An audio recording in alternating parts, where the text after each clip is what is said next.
नमस्ते। Media fraternity के सारे मेंबर्स को का स्वागत है, अभिनंदन है।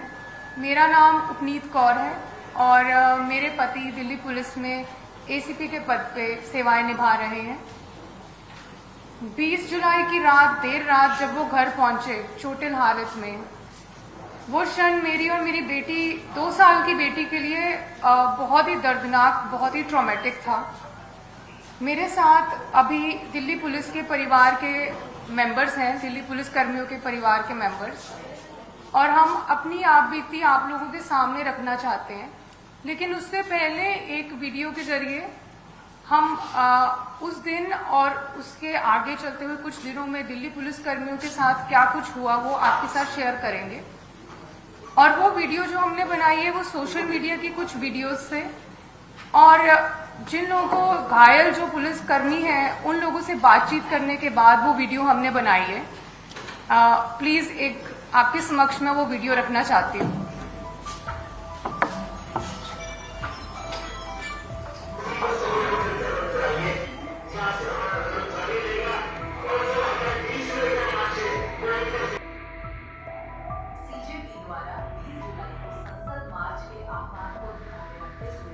प्रदर्शनकारियों से कई बार बातचीत की कोशिश की गई थी तथा उन्हें अवगत कराया गया था कि नई दिल्ली क्षेत्र में भारतीय नागरिक सुरक्षा संहिता की धारा 163 प्रभाव में, जिसमें 5 या उससे अधिक लोगों के इकट्ठा होने पर प्रतिबंध है।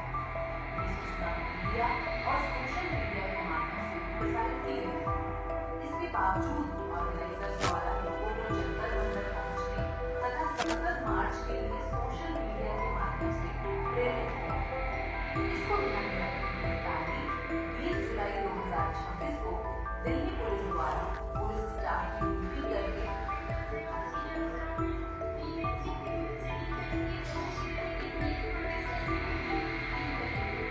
जगह जगह पर भारी संख्या में तैनाती और अलग अलग रास्तों पर बैरिकेडिंग की गई।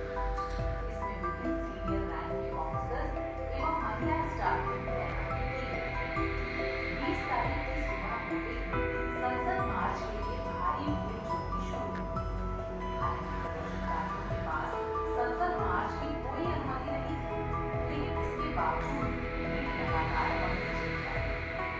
शुरुआत में प्रदर्शनकारियों ने जंतर मंतर और उसके आसपास के इलाकों में नारेबाजी के साथ अपना प्रदर्शन शुरू किया, लेकिन धीरे धीरे यही भीड़ संसद की तरफ बढ़ी। रास्ते के हर जंक्शन और हर सड़क पर पुलिस बल पहले से ही तैनात थे, जो लगातार प्रदर्शनकारियों से अपील कर रहा था कि वे अपनी जगह पर बैठकर शांतिपूर्ण प्रदर्शन करें।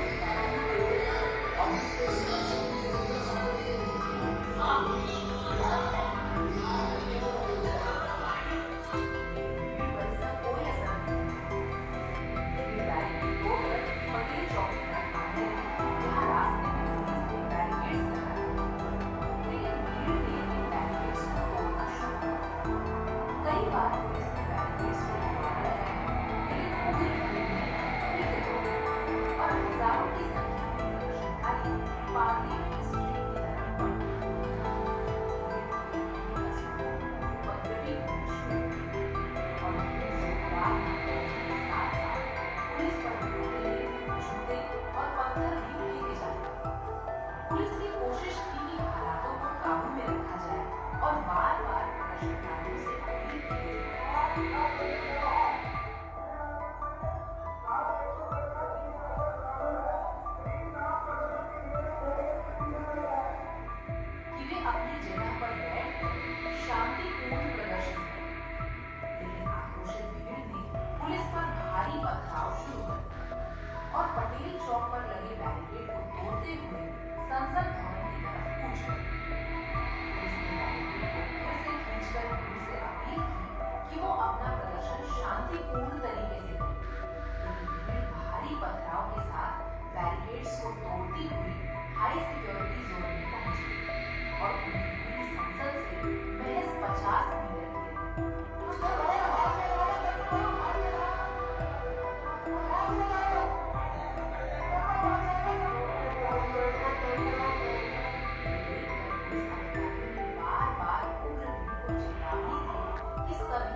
कोशिश की गई तो उन पर कानूनी कार्रवाई भी हो सकती है, लेकिन भीड़ पूरी तरह से काबू से बाहर हो चुकी है।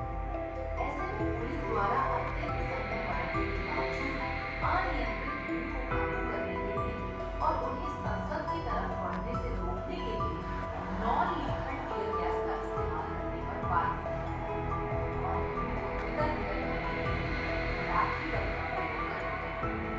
इस दौरान कई जगहों पर पुलिस कर्मियों के साथ मारपीट की गई और भीड़ की तरफ से लगातार पथराव हुआ। इसके बाद जब भीड़ का एक हिस्सा कनौज जेल से आफ्टर सर्किट में पहुंचा तो वहां भी प्रदर्शनकारियों ने सरकारी एवं निजी संपत्ति को नुकसान पहुंचाया और भारी पथराव किया। इससे इलाके में जान-माल के खतरे की स्थिति बन गई। ऐसी विषम परिस्थिति में वहां भी भीड़ को काबू करने के लिए टीयर गैस और लाठीचार्ज का प्रयोग करा। इस पूरी घटनाक्रम के दौरान उग्र भीड़ के द्वारा पथराव एवं भीड़ मारपीट के कारण 250 से अधिक पुलिसकर्मी घायल हुए, जिसमें सिपाही से लेकर अत्यंत वरिष्ठ रैंक तक के अधिकारी शामिल थे।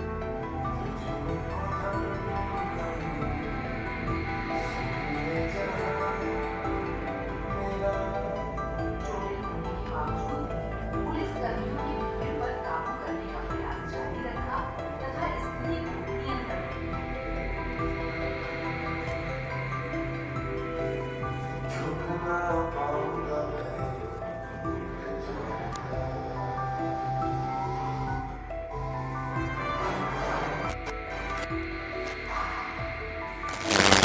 एक यूनिफॉर्म के पीछे सिर्फ एक पुलिस कर्मी नहीं होता,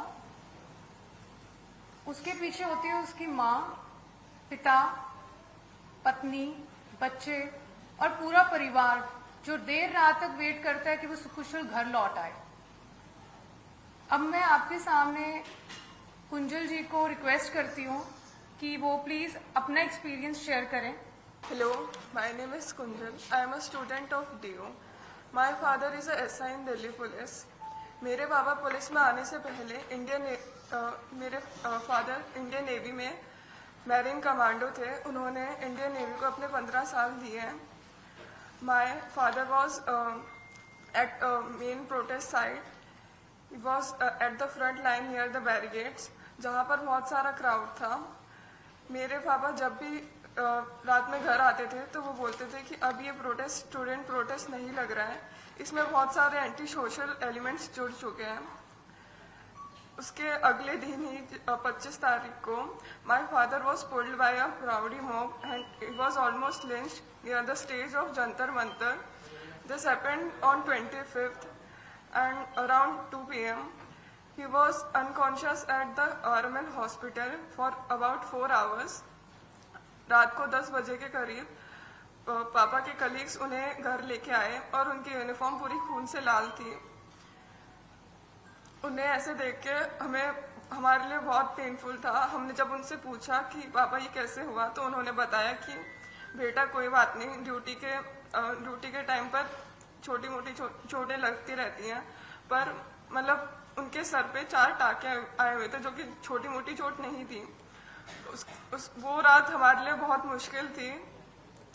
और जब मैंने सोशल मीडिया खोल के देखा तो सोशल मीडिया पे मेरे ही पापा को क्रिमिनल बता रहे थे। और उसके अगले दिन ही जब मुझे पता चला कि जिन लोगों ने मेरे फादर पे अटैक किया था वो लोग सुप्रीम कोर्ट जा रहे हैं अपना क्राइम वॉश आउट करने और उन्हीं के खिलाफ कंप्लेंट करने के लिए, सारे पुलिस वालों के खिलाफ कंप्लेंट करने के लिए, मुझे बहुत बुरा लगा। और मुझे लगा कि मुझे भी जाना चाहिए अपने फादर की जस्टिस के लिए। और मुझे बाकी पुलिस फैमिलीज का भी साथ मिला। हम लोग सुप्रीम कोर्ट गए, हमने एडवोकेट से रिक्वेस्ट करी और एडवोकेट ने हमारी बात ऑनरेबल सुप्रीम कोर्ट के सामने रखी और हमें भरोसा दिलाया गया कि हमारे भी इक्वल राइट्स हैं as the citizen of this country और हमें भी जस्टिस मिलेगा।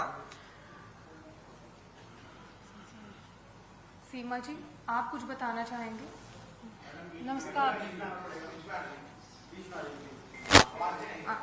नमस्कार, मेरा नाम सीमा है। मेरे पति दिल्ली पुलिस में ASI हैं। वो 33 साल की जो मेरे पति दिल्ली पुलिस में एज ए कांस्टेबल उन्होंने पुलिस फोर्स ज्वाइन की और उसके बाद वो अब तक 33 साल की जॉब करते हुए एक ASI के पद पर हैं। जंतर मंतर के प्रोटेस्ट के दौरान उन्हें भी अपनी ड्यूटीज दी गई थी। प्रोटेस्ट को उन्हें भी पीसफुली कंडक्ट कराना था। वो अपनी ड्यूटीज पूरी मुस्तैदी के साथ निभा रहे थे। 20 जुलाई को वो जल्दी ही अपने घर से रोज की तरह अपना टिफिन लेकर जैसे जाते हैं उसी तरह से 20 जुलाई को भी वो जल्दी ही निकल गए और उन्होंने जब 11 बजे के आसपास मेरी उनसे बातें हुई तो उन्होंने फोन पर बताया कि आज जंतर मंतर पर भीड़ कुछ ज्यादा है और प्रोटेस्टर जो हैं वो संसद मार्च के लिए जा रहे हैं, जो कि वीडियो क्लिप में भी दिखाया गया है। और उसके बाद मैंने पुलिसकर्मी की पत्नी होने के नाते सिर्फ यही कहा कि आप अपना ख्याल रखें। फिर उसके बाद मेरी उनसे कोई बात नहीं हुई और शाम को 7 बजे जब मैंने उनका फोन मिलाया और उनसे बात हुई तो वो एक हॉस्पिटल LNJP हॉस्पिटल में एडमिट थे और अपना ट्रीटमेंट करा रहे थे। उन्होंने कहा कि जो भीड़ है वो ज्यादा उग्र हो गई थी और भीड़ के अंदर कुछ शरारती तत्व भी शामिल हो गए थे, जिन्होंने पुलिस फोर्स पर गमलों से, जो भी उनके हाथ में चीजें आ रही थी, चप्पलों से, जूतों से और पत्थरों से उन्हें पुलिस फोर्स को घायल कर दिया था, जो कि एक वीडियो क्लिप में भी दिखाया जा रहा है। और उसके बाद उनकी फोन की बैटरी डेड होने की वजह से मेरी उनसे कोई बात नहीं हुई। शाम को, रात को जब वो 11 साढ़े, ये सब सुनकर मैं बहुत ज्यादा घबरा गई थी। जब तक वे घर नहीं आए तो मेरी प्रतिक्रिया बहुत ही ज्यादा मेरे लिए बहुत पेनफुल थी।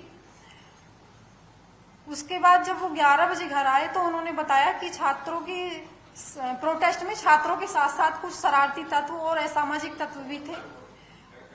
उन्होंने पुलिस फोर्स पर जो पुलिस फोर्स ने संसद की सुरक्षा के लिए बैरिकेडिंग की गई थी उसको तोड़ दिया और पुलिस फोर्स पर चप्पलों, जूतों और पत्थरों से पुलिस फोर्स पर हमला किया। और मेरे पति को भी जो ड्यूटी के दौरान हेलमेट दिया जाता है, उनका हेलमेट भी पूरी तरह से टूट गया था और यदि कोई पत्थर का टुकड़ा हेलमेट टूटने के बाद उनके सर पर लगता तो शायद वो आज इस दुनिया में नहीं रहते। ये सोचकर और ये उनके बताए जाने पर मैं इतनी ज्यादा मतलब मेरी रूह कांप गई थी कि इसके बाद मेरा और मेरे परिवार का क्या होता। मैं अपनी संसद में बैठे हुए जो मेरे चुने हुए प्रतिनिधि हैं, मैं उनसे निवेदन करना चाहती हूं कि हमारे जो पुलिसकर्मी हैं और उनके जो परिवार हैं उनके बारे में भी संसद में कुछ मतलब उनके राइट के बारे में या उनकी ड्यूटी पे जो उन पर हमले होते हैं उनके बारे में संज्ञान लिया जाए।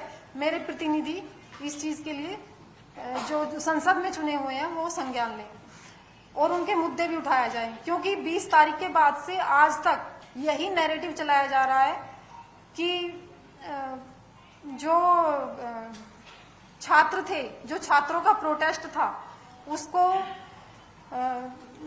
कि पुलिस के द्वारा बर्बरता से छात्रों को पीटा गया। लेकिन ऐसा नहीं है, ये अलग एक प्रोटेस्ट का एक हिस्सा दिखाया जा रहा है, जबकि प्रोटेस्ट का दूसरा हिस्सा कुछ और ही है।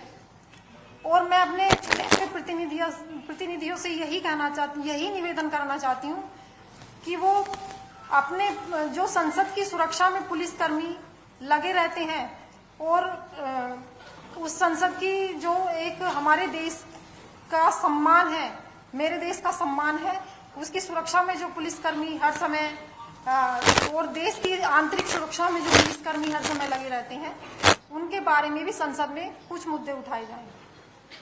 Thank you. Thank you. Hello, मेरा नाम लक्ष्य सिंह बिष्ट है। मेरे पापा एसीपी है, जिन्होंने अपने पूरे करियर में 4 गैरेंटी हासिल करे हैं। मेरे ग्रैंडफादर बीएसएफ में थे।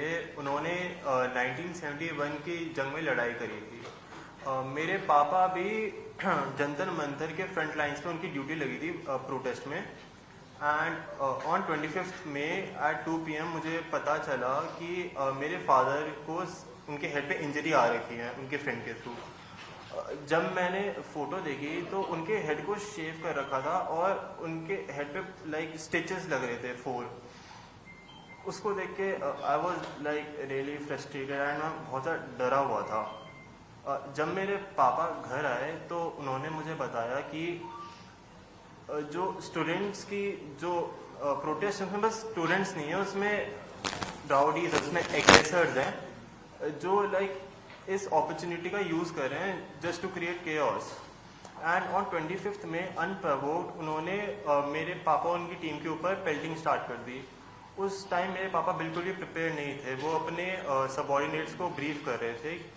And when the pelting started मेरे पापा अपने सीनियर ऑफिसर्स को लाइक एक सेफ प्लेस में सिक्योर करने चले, बट एक स्टोन उनके हेड पे हिट कर गया एंड उनका सर फट गया और उन्हें इंजरी हो गई। मुझे ये बोलना था कि पुलिस वाले भी समाज का हिस्सा है। जिस पार्लियामेंट में लोग पॉलिटिशियंस और जिस पार्लियामेंट में पॉलिटिशियंस पुलिस वालों को क्रिमिनल बोल रहे हैं, उसी पार्लियामेंट को प्रोटेक्ट करने के लिए मेरे पापा ने इतनी सारी सीरियस इंजरीज ली हैं। और मुझे यही बोलना था कि I am a proud daughter of a marine commando and a police officer, जिन्होंने स्टूडेंट प्रोटेस्ट के नाम पर इकट्ठा हुए क्रिमिनल्स की भीड़ सिंसेरिटी से ड्यूटी निभाई है। उन्होंने लिंच होने के बाद भी अभी तक स्टूडेंट्स के बारे में कुछ भी बुरा या फिर नेगेटिव नहीं बोला है। उन्हें बस अपनी ड्यूटी परफॉर्म करते टाइम चोट लगी है। Thank you.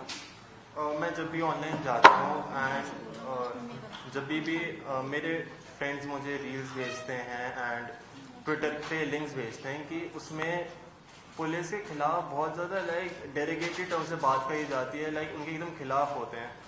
हमारी साइड की कोई बात भी नहीं करता। मेरे पापा बोलते हैं कि इस पे मुझे ध्यान नहीं देना चाहिए बिकॉज ये बस दोनों साइड को ट्रिगर करने के लिए, ये वन साइड मीडिया है एंड ये बस केओस क्रिएट करने के लिए। पर जब मेरे फादर के साथ ये हुआ I was really disappointed and frustrated. और एंड पार्लियामेंट में भी इसके बारे में कुछ बात नहीं हो रही, लाइक पुलिस वालों का क्या, जिनको जो इंजर उनका क्या। एंड फिर मुझे पता चला कि जो एग्रेसर्स थे उन्होंने पुलिस के खिलाफ ही एप्लीकेशन डाल दी कि उनके साथ अनजस्ट हुआ है। मैंने और बहुत सारी फैमिलीज़ ने पुलिस की उन्होंने भी मिलकर प्ली डाली कि हमारे भी राइट्स हैं। ऑनरेबल सुप्रीम कोर्ट खुद कहता है कि everyone is equal in front of law and everyone has right to life. मेरे फादर यहाँ पे नहीं है because due to his rules of duty, और बट हम यहाँ पर टू रिप्रेजेंट द फैमिलीज जिनके स्पाउस या जिनके फादर इंजर हुए। जंतर मंतर में जो प्रोटेस्ट था वो एक स्टूडेंट प्रोटेस्ट था, पर उसमें बस स्टूडेंट्स नहीं थे, उसमें राउडीज थे, उसमें गुंडे थे जो इस अपॉर्चुनिटी का यूज़ करे थे टू क्रिएट केओस और पुलिस वालों को इंजर करने के लिए, उन्हें हर्ट करने के लिए। मैं एक स्टूडेंट हूँ और मुझे पता है कि मेरे पापा जो एक पुलिस ऑफिसर है वो किसी ऐसे स्टूडेंट को हर्ट नहीं करेंगे, वो एक स्टूडेंट की केयर करेंगे and my father didn't deserve this. Thank you. छात्रों के प्रोटेस्ट को जो खराब करने की कोशिश की है और उसको जो बदनाम करने की कोशिश की है और संसद की जो गरिमा को तार-तार करने की कोशिश की है, उनको जो शरारती तत्वों को मतलब उन्हें उनके किए की सजा दी जाए और उन्हें बख्शा ना जाए, और जो छात्र हैं उन्हें उनके रिकॉर्ड्स देकर छोड़ दिया जाए।